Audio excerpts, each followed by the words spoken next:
Boa noite. Hoje nós estamos aqui, novamente reunidos para falar sobre Jesus. Nós vamos fazer a oração inicial, elevando os nossos pensamentos a Jesus, e acompanhem comigo.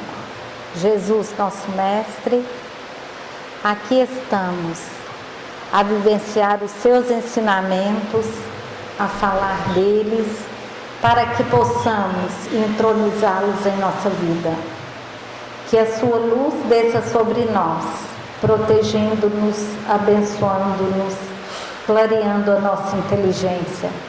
Que nós sejamos pessoas que podemos sentir os seus ensinos e que possamos levar os seus ensinamentos a todas as pessoas que buscam esta casa, aos nossos familiares, aos nossos vizinhos e a todos que convivem conosco vida afora. Abençoe-nos em Jesus, hoje e sempre. Hoje nós vamos falar sobre o ensinamento de Jesus quando ele diz: o meu reino não é deste mundo. É o capítulo 2 do Evangelho segundo o Espiritismo, onde Jesus fala que o meu reino não é deste mundo. Pilatos, tornando a entrar, pois, no palácio, e tendo feito vir Jesus, disse-lhe: sois o rei dos judeus? Jesus lhe respondeu: meu reino não é deste mundo. Se meu reino fosse deste mundo, minhas gentes teriam combatido para me impedir de cair nas mãos dos judeus. Mas meu reino não é aqui. Pilatos então disse-lhe: sois, pois, rei? Jesus lhe replicou: vós o disseste, eu sou rei. Eu não nasci nem vim a este mundo senão para testemunhar a verdade. Qualquer que pertença à verdade, escuta a minha voz. São João, capítulo 18, versículo 33, 36 e 37. Por essas palavras, Jesus designa claramente a vida futura quando Jesus diz: meu reino não é deste mundo. Se Jesus diz: meu reino não é deste mundo, e eu não nasci e nem vim a este mundo senão para testemunhar a verdade, qualquer que pertença à verdade escuta minha voz. Quando Jesus diz que qualquer que pertença à verdade escuta minha voz, o que Jesus quer dizer com isso? A verdade, nós bem sabemos que ela nos é passada pouco a pouco. E por essas palavras, Jesus designa claramente a vida futura como termo para onde tende a humanidade, A vida futura é o termo para onde tende a humanidade, que todos nós caminhamos para a vida futura. Não tem jeito. Os dias passam rapidamente, as semanas passam, os meses passam, os anos passam. Quando a gente multiplica por um período, aí que a gente vê o quanto passa rápido. E nós então precisamos a cada vez mais compreender o que Jesus nos falou, Sem a vida futura, com efeito, a maior parte da moral que Jesus nos ensinou não teria sentido, porque tudo que Jesus nos ensina é para nós nos esforçarmos para conquistarmos a cada dia mais melhores formas de viver, melhores formas de agir, melhores formas de lidar com nossos irmãos, com nossos filhos, com nossos pais. Então, todos os ensinamentos de Jesus compreendem esse melhoramento contínuo nosso para a vida futura. E esse dogma da vida futura, que a gente acaba deparando entre a vida futura e o mundo atual, a morte, que é uma passagem, mas que é difícil para a gente, para que nós possamos sentirmos-nos confortáveis e bem nessa preparação para a morte, para a transição, nós precisamos a cada dia mais tomar conhecimento dos ensinos de Jesus, acreditar verdadeiramente e preparar-nos para essa transição.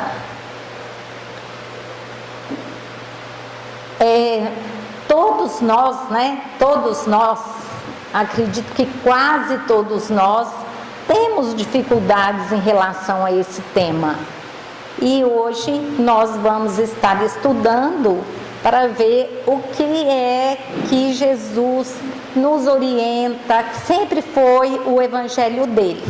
Nós vamos estar falando e vamos lembrando que esse dogma da vida futura, ele realmente é o ponto central dos ensinos de Jesus.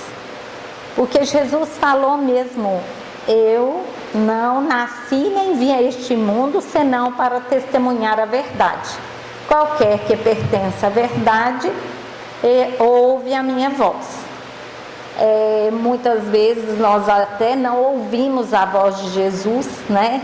Mas o que importa é a gente repensar. Depois ele conclui: conhecereis a verdade e ela vos libertará. Então é esse o contexto. Conhecereis a verdade vos libertará. Como disse o Vicente. Nós só vamos voltar um pouquinho, né, nos judeus e Moisés, quando a gente sabe que a observação das leis de Deus já era falado na época de Moisés. Porém, Moisés falava o que aquele povo daquela época poderia entender. Jesus já veio falar muitos anos depois também para uma humanidade que já poderia entender muito mais coisas. E aí a gente vê que, olha aqui para vocês verem, segundo a observação das leis de Deus, como era na época de Moisés, que as pessoas eram recompensadas por agir corretamente pelos bens da terra, pela supremacia da nação, pelas vitórias contra os seus inimigos, sobre os seus inimigos, mas também eles entendiam que as calamidades e as derrotas eram castigo. Então tinha muito castigo na época de Moisés, porque também era a forma que conseguia dominar os povos daquela época. Mas Jesus veio revelar um outro mundo, onde a justiça de Deus segue o seu curso, mostrando da vida futura e muito claro para nós. Esse é o mundo que Jesus nos promete, né? Entretanto, olha aqui para vocês verem, Jesus, conformando seu ensinamento ao estado dos homens da sua época, não acreditou dever lhe dar uma luz completa que os teria ofuscado, como o Vicente falou lá. Conhecereis a verdade e a verdade vos libertará. A verdade também foi ensinada aos poucos, porque nós não conseguimos a verdade toda de uma vez, nós não conseguimos discernir, digerir, né, engolir inteiro algo que nós não estamos preparados para isso. E daí vem, né, depois do Espiritismo, que vem completar esse ponto de vista da vida futura, que ela não é mais somente demonstrada, ela realmente é uma realidade material demonstrada a nós, né, através da comunicação dos espíritos. Então nós vamos ver que foi, aos poucos, nos foi dando a verdade aos poucos, né? Moisés, Jesus e o Espiritismo. Nós vamos ver aqui, nesse livro aqui, ó, Jesus e o Evangelho à luz da psicologia profunda, onde é estudado essa passagem do reino de Jesus de uma forma que a psicologia mostra de uma forma muito interessante para nós. O livro é do Divaldo Franco, tá? Pelo espírito de Joana de Ângeles, onde nós vamos ver juntos aqui o que é que nos ensina a respeito do reino, tá? O mundo, gente, sobre a ótica, né? Sobre a ótica da teologia, à luz da psicologia profunda, é um educandário. Vocês concordam que o mundo é um educandário? E o mundo é um educandário de desenvolvimento dos recursos espirituais do ser que está em trânsito na Terra. Os homens estão em trânsito na Terra? Nós estamos em trânsito na Terra? Sim, todos, né? Quem vai parar a sua vida hoje? Não tem como, né? Nós vamos continuar e vamos nos deparar com a morte. Mas a morte é uma fase, porque o espírito, nós já sabemos, ele é eterno. Do ponto de vista da teologia ancestral, é algo assim perturbador para o espírito, né? Porque falava-se que a gente tinha que desprezar o mundo, odiar o mundo, porque senão nós não íamos construir o caminho para o céu. Mas Jesus mostra para a gente, nos ensina que nós podemos fazer essa transição. Nós podemos passar do pecado à angelitude, nós podemos passar do erro ao acerto. A cada vez que a nossa ignorância, que nós vamos tendo consciência de nós mesmos, nós vamos vencendo essas dificuldades. À medida que a sombra coletiva, gente, do caráter universal também dissipa em razão dos avanços do conhecimento, todos vão evoluindo. E é a ponte da lógica e da razão que vão acabar com esse abismo que existia verdadeiramente antigamente, né? Aí na época de Moisés, que a gente achava que tinha que odiar o mundo. Então tinha as leis muito severas, que eram as leis da época, tinha que ser daquele jeito, não tinha outra coisa. Então fica bem claro que graças a essa ponte da lógica e da razão, diminuiu esse abismo, né, que tinha entre a gente pelo conhecimento que nós tínhamos, porque considerava-se que o mundo era um vale de lágrimas. Vocês acham que só tem sofrimento aqui na Terra? Só tem sofrimento na Terra? Não. Tem muito mais prazer, muito mais alegria, muito mais momentos felizes do que sofrimento. Tem sofrimento, mas nós não fomos criados para o sofrimento. Sofrimento é uma necessidade que nós temos, né? Às vezes, porque dependendo, nós sofremos para aprender as lições. Ainda nesse livro do Divaldo Franco, né, pelo espírito de Joana de Ângeles, à luz da psicologia profunda, ele nos mostra que o homem Jesus, ele anuiu a ideia do pronunciamento que pudesse dar validade a esse conceito absurdo e cruel, desnaturando a magnanimidade de Deus. O mundo tem suas características e legislação, condutas e éticas ainda imperfeitas, mas que se aprimoram à medida que o ser humano se aperfeiçoa e adquire equidade e enobrecimento.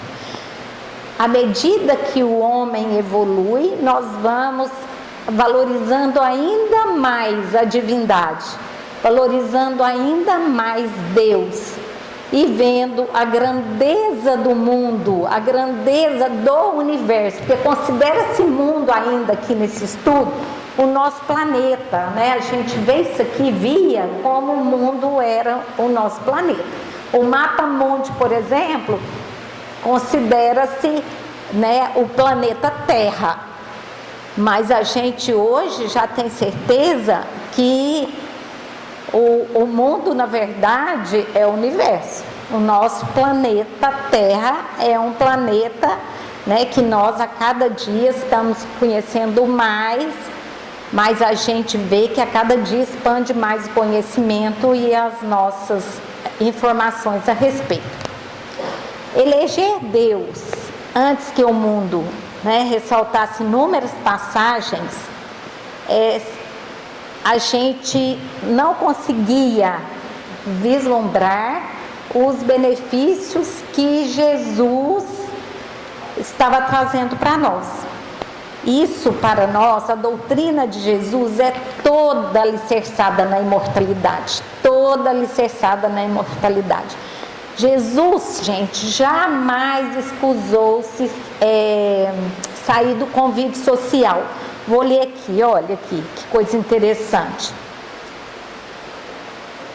Jesus veio viver no mundo, participar das suas conjunturas, abençoar as suas paisagens, ensinando como transformar os fatos constritores limítrofes em linhas direcionais para o bem, ante a inevitabilidade do fenômeno da morte física.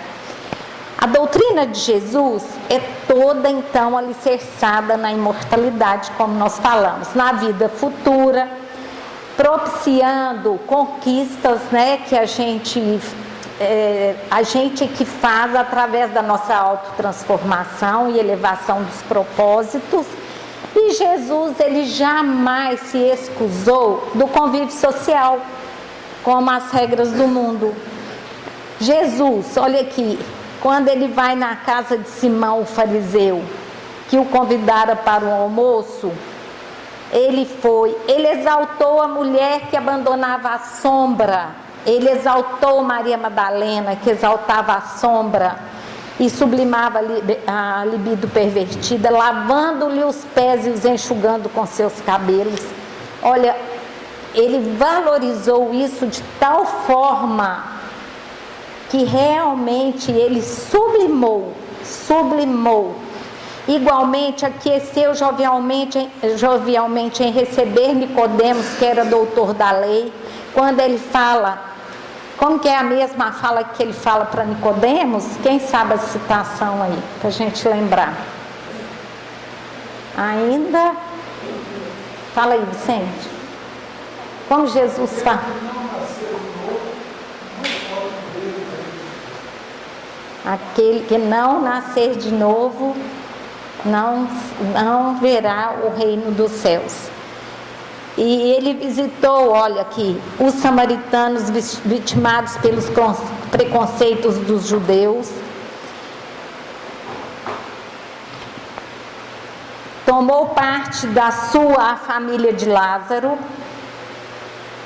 da Betânia, aceitando as gentilezas de Maria e advertindo a preocupada Marta. Olha, Jesus convivia no mundo como nós. A gente adverte às vezes um amigo, às vezes a gente dá conselho a outra pessoa.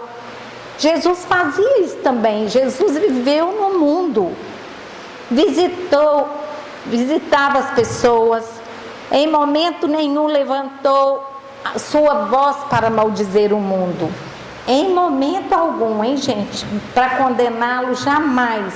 Jesus propunha respeito e consideração pela sua estrutura, conforme ele próprio se comportava, comedido e afável. Frequentava as casas, as festas, os casamentos. Jesus participava de tudo, tinha convívio social.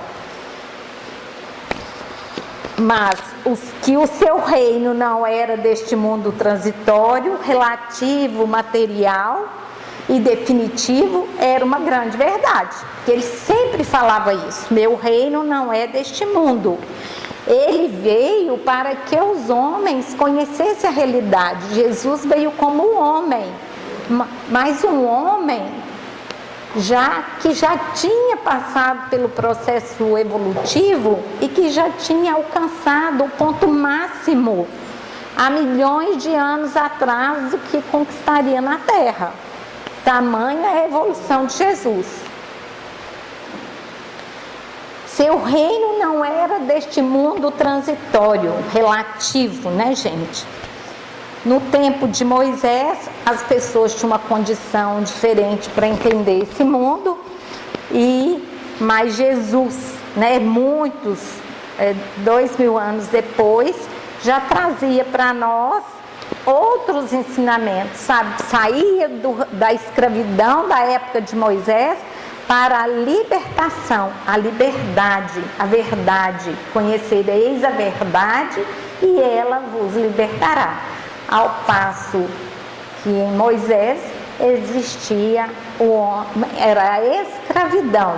Escravidão no sentido de não conhecimento, de não liberdade do ser.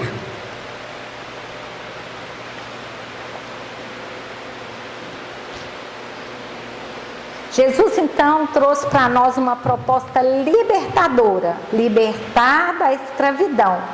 E nós, muitas vezes, estamos ainda escravos dos nossos erros, escravos dos nossos pensamentos, escravos da falta de conhecimento nosso, da ignorância nossa, porque nós precisamos ler bons livros, vivenciar o que ensina, porque que maravilha que nós temos, né? Eu vou chegar ainda, porque nós saímos de Moisés, Jesus e depois o Espiritismo. Nós precisamos a cada vez mais ver que Jesus trouxe para nós uma proposta libertadora. Olha aqui para vocês verem como que a gente é escravo nesses exemplos que cita aqui. Um jovem queria segui-lo e era rico. E sensibilizado, ele falou, né, na parábola do jovem rico, que deixaria tudo, que daria todos os seus bens aos pobres, pela alegria de acompanhar Jesus. Mas, naquele momento, tinha outros compromissos e se foi, tá? Mas, olha, vamos observar as falas para a gente ver os mas, e que nós também colocamos esses mas na nossa vida.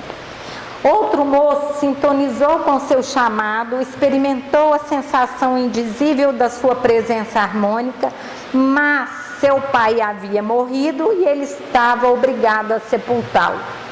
A gente quer seguir Jesus, mas tem um mas que nos impede de seguir Jesus, né? Na verdade, aqui fala que aquele mas que o moço sintonizou com o chamado, mas seu pai havia morrido, que ele tinha que sepultar seu pai, fala que aqui também o motivo real era receber a herança, e também se foi. 10 leprosos haviam recebido, né, o aval, a cura, né, cantando hosanas. Mas só um dos leprosos voltou. Só um dos leprosos voltou para agradecer. 10 foram curados. Somente um voltou para agradecer e se ingressou nas fileiras da Boa Nova. Se ingressar nas fileiras da Boa Nova é seguir Jesus, né? E também os outros também se foram, né? A multidão que o exaltou no momento da entrada triunfal em Jerusalém desapareceu aos primeiros sinais de luta, abandonando o entusiasmo e os panos acalentados, mas anelavam por coroá-lo seu rei, e se foram. Tá vendo? Os propósitos nossos são bons. Quando Paulo fala, o mal que eu não quero, este eu faço, O bem que eu quero, este eu não faço. O mal que não quero, este eu faço, miserável homem que sou. Porque nós ficamos, nós não vamos verdadeiramente seguir Jesus. A gente vai, mas tem um mas nos impedindo a nossa adesão verdadeira aos ensinos de Jesus. E o seu reino não é deste mundo, onde os homens se transformam em chacais para tripudiarem e disputarem as carnes dilaceradas e em decomposição das presas que foram vencidas. O mas em relação a Jesus é o predomínio da sombra que paira sobre a nossa infância psicológica, com pessoas e massas do agrupamento. Então os nossos mas são as nossas sombras. E a psicologia, o que nos ajuda? A descortinar essas nossas sombras, a melhorarmos-nos, né? Livrar dessas sombras. E quando crucificaram Jesus, os homens foram tomados pela sombra coletiva. Aqui, cita também. Ele conhecia Herodes e Pilatos, Anás e Caifás, títeres do povo e dominadores de um dia no mundo que lhes parecia pertencer por um pouco, mas que perderiam pelo exílio, pela desonra política, pela morte. Enquanto ele o vivenciara com grandeza moral, a fim de alar-se ao reino dos céus, que sem dúvida começa aqui neste mundo. Os dominadores, né, daquela época pareciam pertencer a Jesus, mas na verdade as pessoas se vão, deixam o reino dos céus e não vivenciam verdadeiramente com grandeza moral. Alguém quer falar alguma coisa? A psicologia vê Jesus, o homem, como triunfador. O homem como triunfador. Deus deu seu Filho unigênito para nos ensinar aqui na terra. Que venceu aqui na terra com energia, né, gente? A realeza moral de Jesus viera lançar luz nas nossas sombras, lançar luz no mundo, claridade nas esferas em que nós vivemos. E Jesus respondeu a Pilatos: o meu reino não é deste mundo, pondo ao alcance de todos aqueles que o desejam alcançar, havendo nascido na terra para dar o seu testemunho. Quando Jesus... Pode falar? Quer o microfone?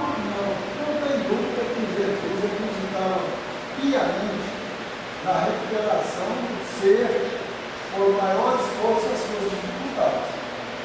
Não tem dúvida disso. Mas é bem verdade que isso não se deu no seu tempo, não se dá hoje ainda, né?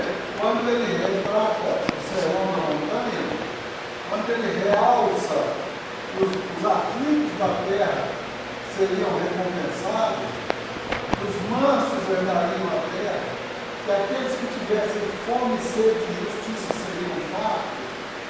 Tudo isso ele dizia em tom de verdade, mas que não se cumpriria naquela existência, que não se cumpriria para todas as pessoas, a não ser no ir e vir, né? A não ser a vida futura.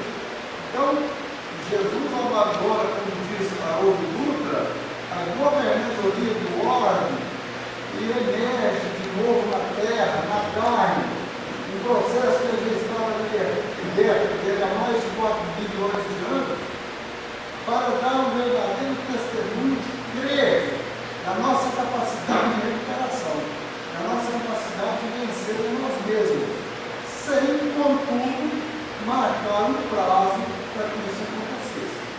Quando ele afirma: é da vontade do meu Pai que nenhuma das ovelhas que ele me confiou se perca, ele não pode estar falando de outra coisa senão da continuidade da vida e da vida.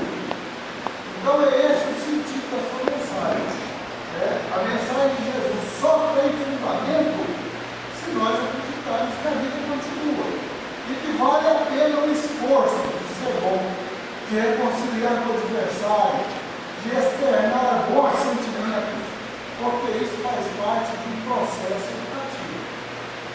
tempos depois, a doutrina espírita queria explicar como é que se dá a vida futura. Nós vamos chegar lá. Acelerando. Não, ainda tem meia hora. Oh, mas é verdade, nós vamos lá e você vai me ajudar lá. Você não filosofou demais, senão seja mais prática. Mais prática, né? Então, olha, gente, então vamos ver. As divagações em torno do mundo e o reino, né? Existe um imenso abismo. Um imenso abismo. Não sei se nas famílias de vocês, porque na minha, quando ia se tratar de um assunto morte, era falado assim, vamos parar com esse assunto? Vamos parar com esse assunto? Como se isso não fosse uma realidade e que nós teríamos sim que falar dela, né? E não só falar, como passar por esse processo. E que isso existia um abismo muito grande. Nós assistimos aqui a palestra do Arthur Valadares, né? Vou passar aqui. Rompe as distâncias espaciais, que desce aos abismos dos oceanos, né? Que se aprofunda no subsolo. Muito pouco evoluiu no tocante ao momento final da chamada morte. Nós vamos falar desse lado agora do Arthur Valadares, o que ele fala também na palestra dele, que o Vicente ouviu junto comigo e que nós vamos falar disso. Voltando aqui, só sintetizando, né, vamos fazer aqui um resumo final da vida futura da época de Moisés, que o povo deveria ser tocado, né, em Moisés, pelas coisas deste mundo, não tinha outra forma, pelas coisas deste mundo. Os judeus tinham ideias incertas sobre a vida futura, eles acreditavam que tinha anjos, mas a concepção deles de anjos é que existia um outro grupo e não que as pessoas se transformavam em anjos, né? Sabendo-se hoje que é uma conquista, As observações das leis de Deus era recompensa pelos bens da terra, né, nos judeus. A recompensa também era pela soberania da nação, pelas vitórias sobre os inimigos, e que a desobediência naquele tempo de Moisés seria as derrotas, o castigo, as calamidades. Aí Jesus veio trazer um ensinamento, né, conforme o estado do homem também da época, a vida futura como lei natural. Jesus falou da vida futura como lei natural, nós é que ainda temos dificuldade de compreendê-la. Qual ninguém pode escapar. Alguém aqui pode escapar da vida futura? Alguém pode escapar da morte? Ninguém. Aí vem o espiritismo, que é quando os homens estavam amadurecidos para compreenderem, né? Aí vem o espiritismo, que vem para que o homem compreenda a verdade que Jesus ensinava de uma forma muito real, porque quem veio contar a verdade foram os próprios espíritos.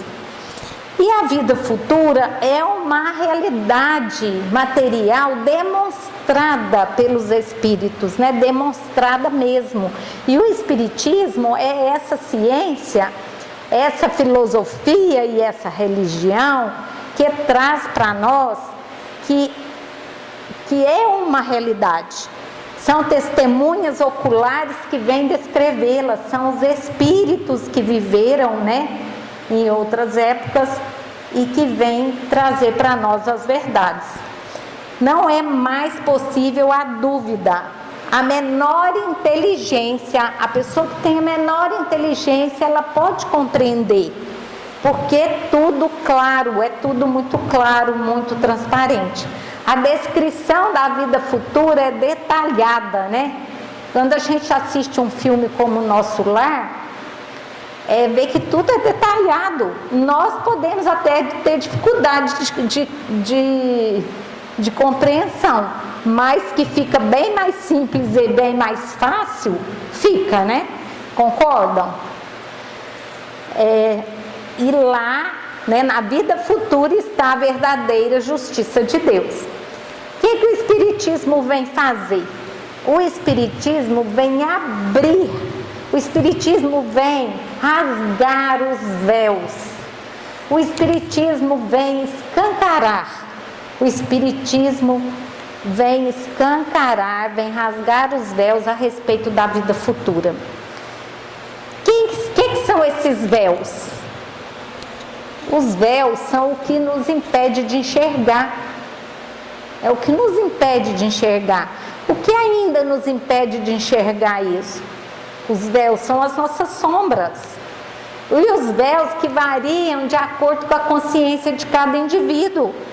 O véu de um pode ser um véu mais tênue, o outro pode ser mais denso, né? O outro pode ser mais ainda, mais uma couraça, porque nós também às vezes não queremos entender, não queremos aprofundar, não queremos adentrar, não queremos rasgar os véus, tirar as cortinas.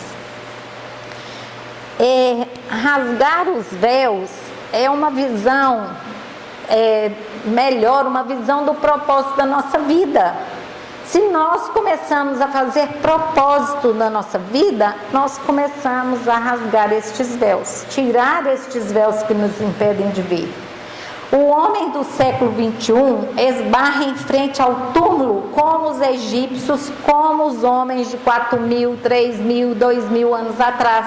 Porque o homem de hoje, né, nós ainda deparamos diante o túmulo, diante a morte, com o mesmo medo praticamente do homem de 4.000 anos atrás.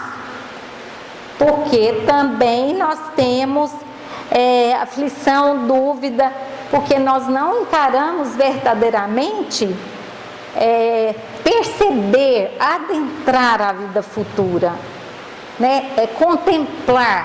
Contemplar o universo, os ensinos de Jesus, deixar-se tocar. Essa conscientização depende muito de nós, porque pensar na morte e no sepulcro nos dá essa sensação terrível, é porque nós ainda não estamos indo além.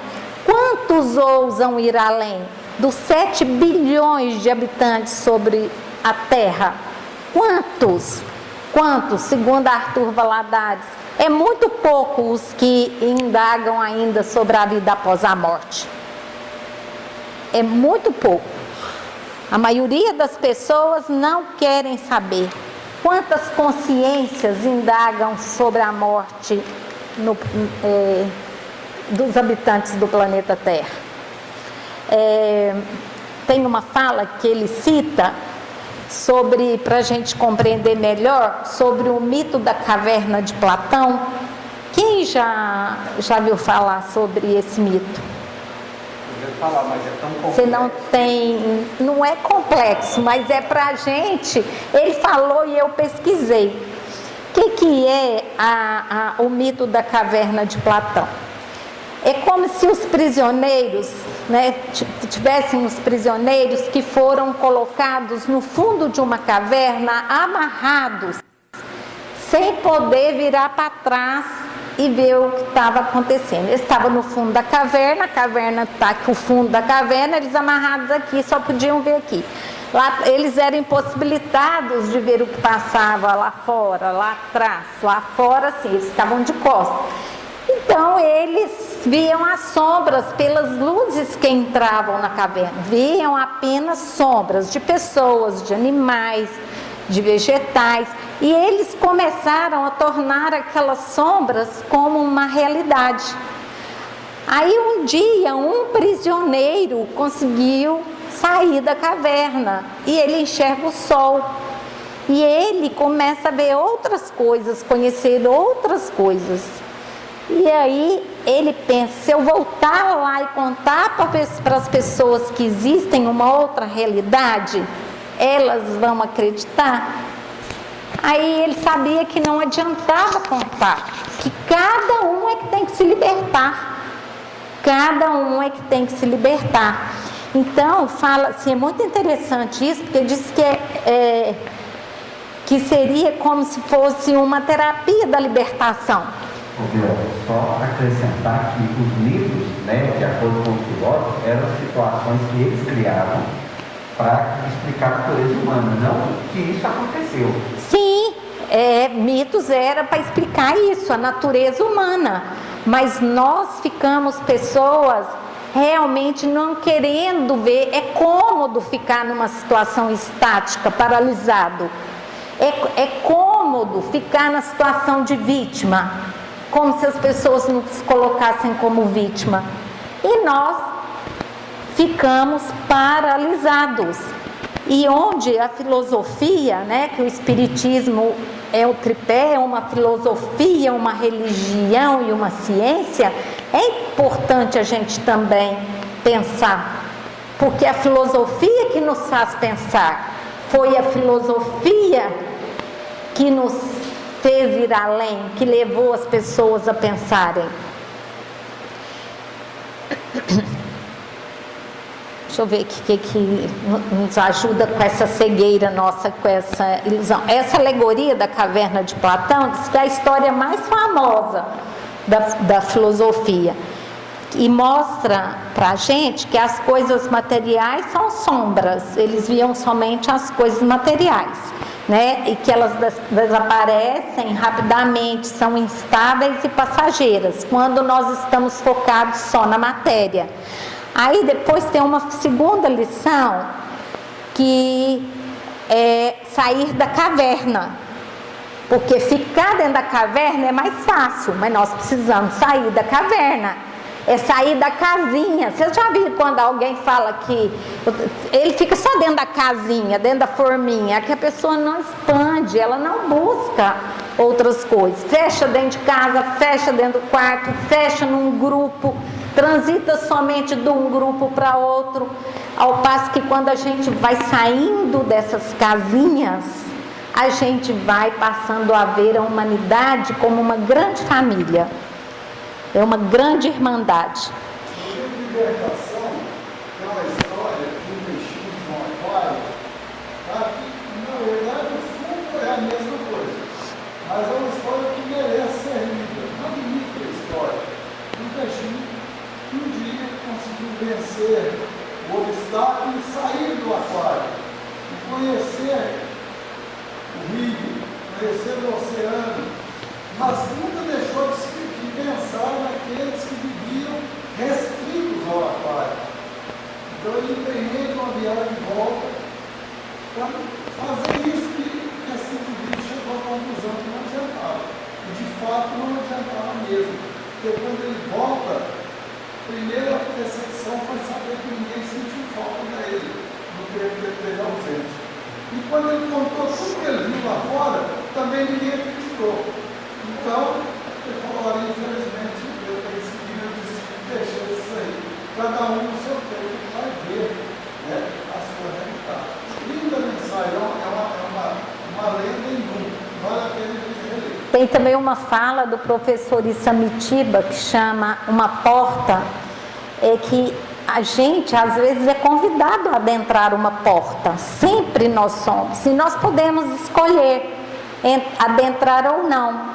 Mas uma vez que a gente adentra uma porta, outras portas também vão se abrir. Mas nós não devemos titubear, nós devemos avançar. Cada porta que se abre é crescimento para nós, é informação, é crescimento. A gente vai adquirindo a cada dia mais conhecimento e vai se libertando. Quando Jesus diz: conhecereis a verdade vos libertará, é isso. Aí quando as pessoas falam: mas o que é a verdade? A verdade é cada coisinha que nós conhecemos e que nos engrandece, que torna para nós, que nós passamos a conhecer o desconhecido. Isso é verdade. Não existe uma verdade. São várias coisas, um ensinamento, uma disciplina que a gente aprende, algo que a gente aprende, que a gente conquista, é uma verdade que antes para nós não existia e que passou a ser uma verdade agora, que a gente passa a conhecer. E aí ficou a lição, que ficar dentro da caverna é mais fácil. É fácil continuar na sombra, sair é libertação, não se vitimar é um grande passo. A terceira lição, que a luz irá criar às vezes um incômodo, né? Vocês veem que até uma própria luz, quando bate nos nossos olhos, quando a gente sai do escuro e vem a luz, isso é uma experiência de matéria. Mas é assim, ofusca a nossa visão, é difícil a adaptação, mas nada melhor do que a gente ir para a luz, né, gente? Sair da escuridão e ir para a luz, materialmente falando, imagina espiritualmente. Aceitar a ignorância, os erros e outros enganos também é um grande passo, é uma etapa libertadora, é a conscientização.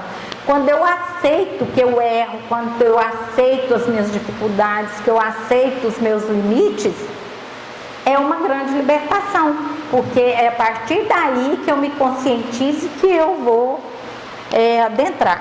A quarta lição é habituar-se para contemplar o mundo superior. O mundo material todos já conhecem, né? Buscar o mundo superior, o mundo divino, contemplar a luz, a gente tirar esses momentos para pensar verdadeiramente. A gente vai também indo além, vendo o que é bom. E desenvolver o bem que recebeu é a quinta lição, gente. Olha aqui, o que é desenvolver o bem que recebeu? Aí é igual o Vicente falou do peixinho. A gente retornar e contar do bem que recebeu é um grande passo. Por exemplo, eu estou lendo aqui, estudando. Aí eu venho aqui na frente, eu estou contando o que eu estudei. Nem que seja algo, só um pouquinho, é uma luz para a gente. Então a gente tem que devolver para o mundo aquilo que a gente recebe. Se eu recebo de um mestre um ensinamento, é bom que eu leve um pouquinho daquilo que eu recebi para outras pessoas. E toda a humanidade fazendo isso, todos nós levando um pouquinho do conhecimento, a humanidade vai saber muito. E um vai estar ajudando o outro. Então nós precisamos dar o retorno, nós precisamos voltar, precisamos contar. Igual fala que a gente recebe da vida, o maior presente que a gente recebe é a nossa vida.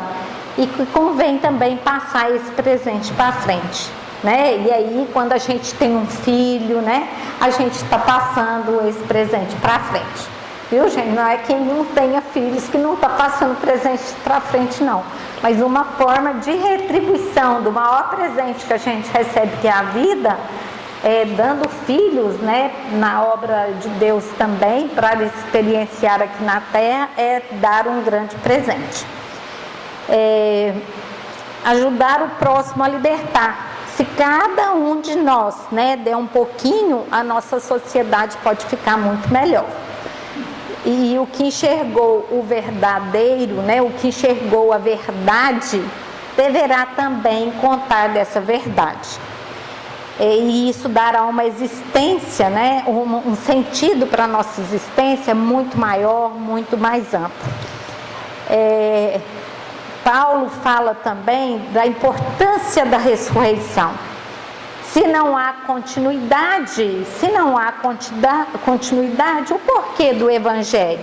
Se não há ressurreição, comamos e bebamos, porque logo morreremos, né? Então nós precisamos crer. Com Jesus a continuidade é um fato, mesmo a morte está a serviço.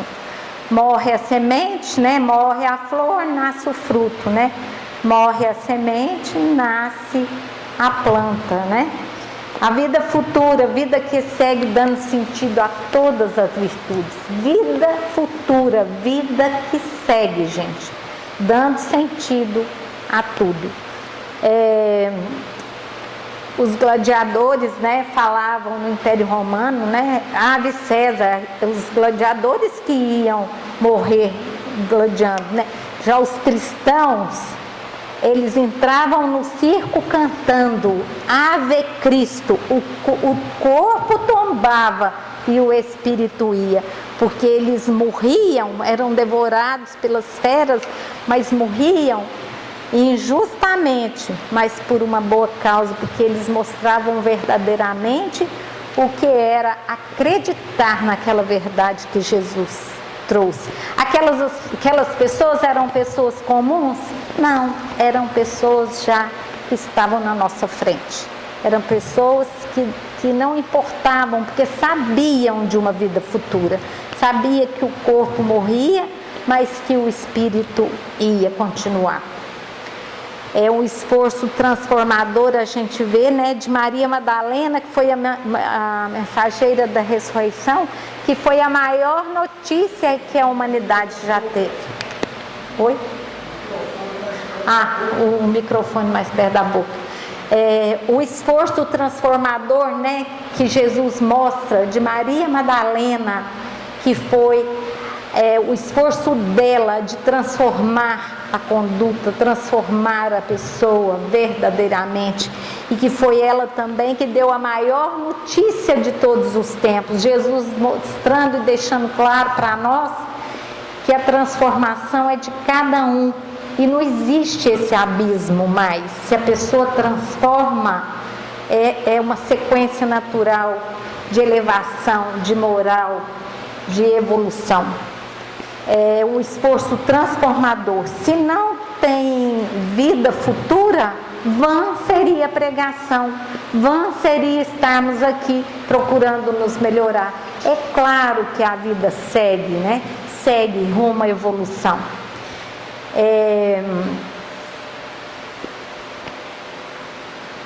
Na carta de Coríntios, no capítulo 15, versículo 13 a 14, fala da visão mais clara, na visão mais clara que a gente tem disso, né? Igual mostrado esse esforço de cada um. O Espiritismo abre os véus, os Espíritos vieram nos contar, a gente fazendo um resumo disso, tá? O Espiritismo vem nos contar, vem nos mostrar os Espíritos para nos libertar. Os Espíritos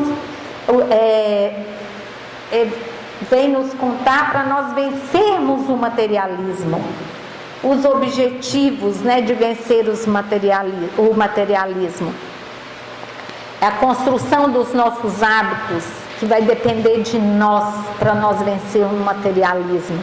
À medida que se instrui as coisas espirituais, menos valor dá aos homens às coisas materiais. Você pode usar as coisas materiais, mas você tem que saber que você usufrui das coisas materiais. As conquistas verdadeiras são as conquistas espirituais. A gente não pode dar mais valor às coisas materiais do que às coisas espirituais.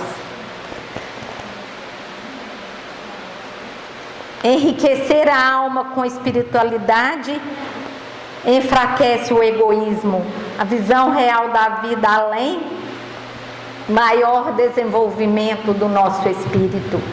O que lá nos aguarda, não basta estar informado, não basta estar informado.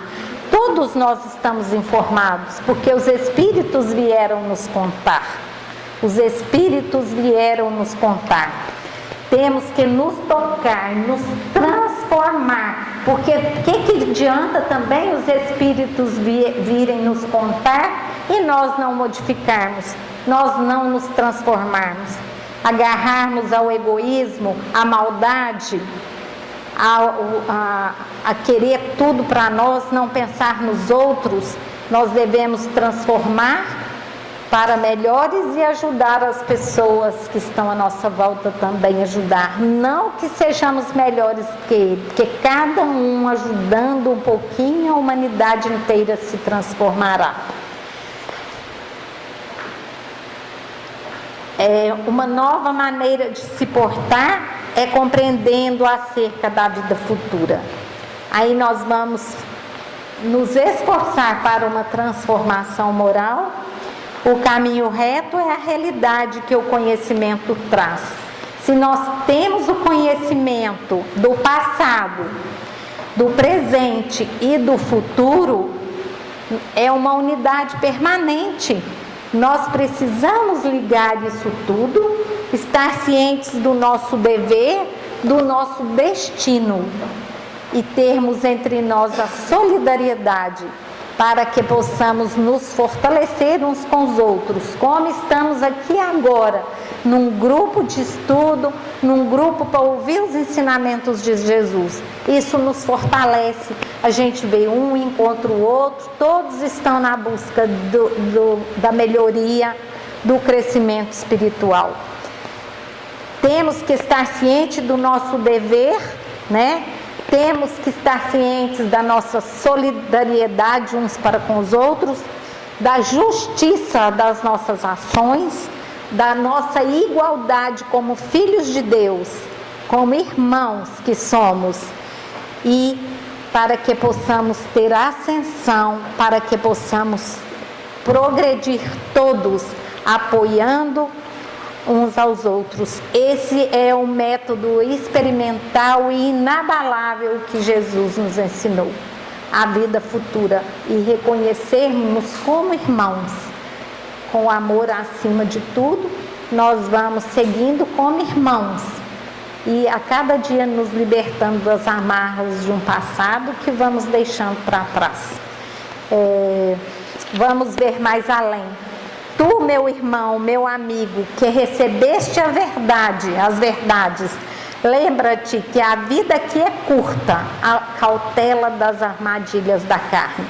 Para a gente ver que a vida aqui é curta e para a gente acautelar das armadilhas da carne.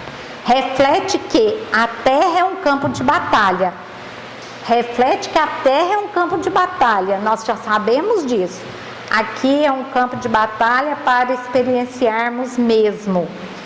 Nós precisamos lutar corajosamente contra as paixões. Corrija teus defeitos. Então, gente, corrijamos os nossos defeitos. Adoça o teu caráter, é um imperativo de Jesus para nós. Então, nós precisamos adoçar o nosso caráter, tornar-nos pessoas mais mansas, mais pacíficas, mais verdadeiras e justas. Eleva-te pelo pensamento acima das vulgaridades. E a gente prestar atenção nisso, observar isso. Não quer dizer que a gente não possa brincar em determinados momentos, mas nós não podemos levar a vida só de brincadeiras. Nós precisamos elevar os nossos pensamentos acima das vulgaridades. Tudo que for material é efêmero, temos que ter essa consciência que tudo que é material é efêmero. Eleva-te pelo pensamento. As gerações passam como as ondas do mar. Tudo foge, tudo se dissipa. Sabedoria e virtude conquista-se com esforço. Então, está dado o recado que a sabedoria e virtude nós só vamos conquistar com esforço. Não vem de graça. Está aí os ensinamentos de Jesus sobre a vida futura e que está ao nosso alcance, porque Ele nos deu toda a condição para que a gente veja que a gente pode transitar do erro para o acerto, do desconhecimento para o conhecimento, do mal para o bem, direcionando as nossas energias para o alto. Que nós, neste momento, possamos trazer para nós esses ensinamentos de Jesus de tamanha beleza e clareza, porque o que nos aguarda é a vida futura. E que todos nós possamos sentir a sua presença neste momento. Vamos pedir ao Luiz para fazer a prece de encerramento. Você pode, Luiz? Você.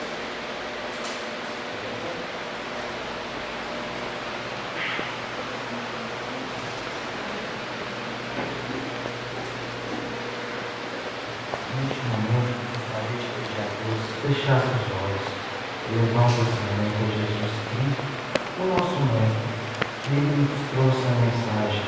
Ninguém trouxe a mensagem. Eu sou o caminho, a verdade e a vida. Ninguém chegará ao reino do Pai a não ser por mim. Essa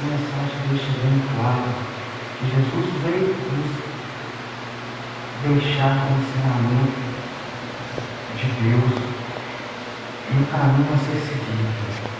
O Espiritismo, como diz Kardec, no Evangelho segundo o Espiritismo, ele não vem destruir a lei, mas sim complementá-la. Então, Jesus não deu os passos e Kardec também para a nossa evolução espiritual e moral. Que possamos seguir esses passos cada dia após o outro. E seguir os passos de Jesus e de Kardec que nos deixaram para a nossa evolução. Muito obrigado, Senhor, por mais essa reunião e que a gente possa agradecer a Deus por estar de presente por mais essa reunião aqui. Muito obrigado, Senhor.